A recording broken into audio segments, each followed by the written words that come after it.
Kia ora. So this month's video is about my face, mirrors, and getting customer feedback. And hopefully you'll see those things are all connected. But anyway, what's been going on with my face? I had a growth in my cheek recently, which they had to get cut out. So as a result of that, I've now got a scar down the side of my face. And because they had to cut some muscle and some nerves, the side of my mouth also isn't working properly. Now, I'd be much happier if it was somewhere a little bit less obvious, but it is what it is, and in reality I don't notice it from one day to the next. I don't notice it wandering around the house unless I stop and look in a mirror, and then I can tell, and then there's quite a disconnect between what I think I look like and what I actually look like. And I don't know why, but I was thinking about this within the context of the importance of getting customer feedback and actually knowing how your customers are seeing you and how you're being perceived.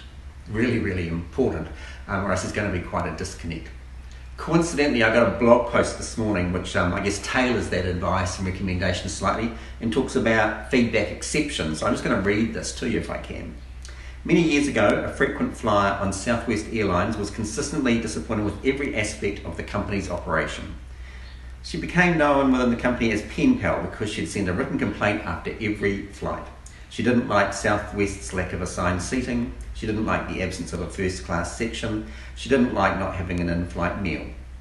She didn't like Southwest's boarding procedure.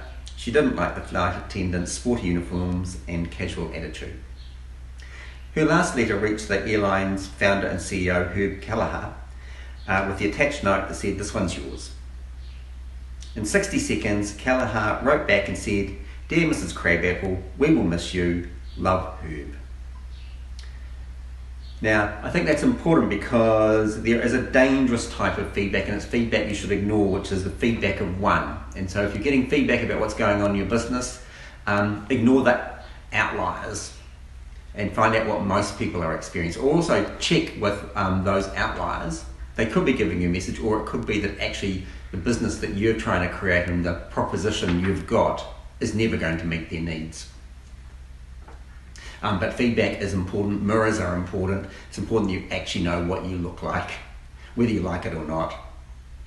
Finally for me, I know we've got an election coming up and this is not a party political broadcast, but I want to say thank you. I want to say thank you to the team of 5,000. I want to say thank you to the sacrifices that the people have made so that our hospitals haven't been overrun with COVID-19. Because that's personally been beneficial to me, because during this time, those hospitals have been able to operate as per normal, which means that I've been able to attend the appointments and have the surgeries that have been occurring over the past few weeks, and I really appreciate that.